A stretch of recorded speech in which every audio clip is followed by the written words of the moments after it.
Pocket wifi चाहिँ connect गराउन आएर एकदम धेरैजना चाहिँ झुक्किनु भएको थियो है, चल्ने हो कि नचल्ने हो के कस्तो भन्नुभएको थियो। यसको लागि चाहिँ हजुरले सुरुमा सिम राखेको मिल्नुपर्छ है। यो सकेसम्म फुल सिम राख्दा राम्रो, नत्र भने यो सिमको भित्रपट्टि मिल्नु चाहिँ पर्छ राखेको। अनि आइपी एड्रेसहरू भनेर यहाँ लेखेको हुन्छ, आइपी एड्रेस मिल्नु पऱ्यो। त्यसपछि यो कीहरू मिल्नु पऱ्यो। युजर नेम पासवर्डमा एडमिन हुन्छ। आइपी एड्रेस 192.168.100.1 छ है, यो चाहिन्छ। कि 1 देखि 0 सम्म चाहिँ यो पनि चाहिन्छ।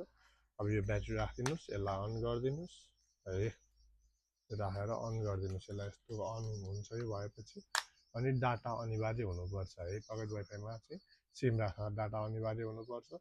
जस्तो अहिले हजुरको यो रेड ब्लिङ्क भइरहेको छ, यसलाई चाहिँ ग्रिन बनाउनुपर्छ। त्यसको लागि डाटा पनि हुनु जरुरी छ। अनि यो दुईवटा अन भइसकेको छैन, पकेट वाइफाई प्रपरली अन भइसकेको छैन, एकैछिन टाइम लाग्छ। त्यसपछि अन भयो। अब अन भएपछि के गर्नुहोस् भनेदेखि चाहिँ कहिलेकै यो रेड बल्दाखेरि है, जस्तो यो मैले सेटिङ चेन्ज गरिदिएको छु। अब यसको लागि चाहिँ हजुरहरूले सेटिङमा जानुहोस् अनि यसको नाम देखाउँछ है, यसको नाम देखाउँछ 4G MIFI भनेर यस्तो देखाएको रहेछ। मेरो पहिला अलरेडी कनेक्ट थियो, यसलाई कनेक्ट गर्नुहोस्। कनेक्ट गरेपछि हजुरले अब गुगल क्रोममा जानुहोस् है। क्रोममा गएर चाहिँ हजुरले यहाँ सर्च बारमा गएर 192.168.100.1 यो सर्च चाहिँ गर्नुपर्ने हुन्छ है। नो इन्टरनेट कनेक्सन भनेको छ यसरी।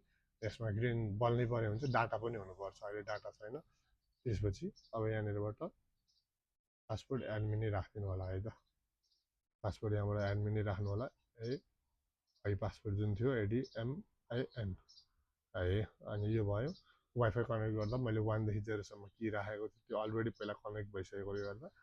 त्यसपछि अब यहाँ हजुरहरूले सुरुमा एपिएन सेटिङमा जानुहोस्। एपिएन सेटिङमा गएर जस्तो यहाँनिर एनटिसी एनसेल यस्तो देखाएको हुन्छ, नमस्ते एनटी मोबाइल वा एनटिसी 3G 4G, अहिले सिमहरू 4G को आइसकेको छ, त्यो गर्नुहोस्। अनि न्यू गरेर यो एनटिसी 3G राखिदिनु। त्यसपछि अरू यहाँनिर केही चेन्ज गर्नु पर्दैन है, यो केही चेन्ज गर्नु पर्दैन। अनि सबमिट गरिदिनु होला है त। यो सबमिट गरिदिनुहोस्। सबमिट भएपछि यहाँनिर सबमिट भएपछि यहाँ ओके भनेर भनिसकेको छ। त्यो भएपछि अब फेरि वाइफाई सेटिङमा जानुहोस् है त। अब वाइफाई सेटिङमा जानुहोस्। वाइफाई सेटिङमा गएर सो पासवर्ड गर्ने।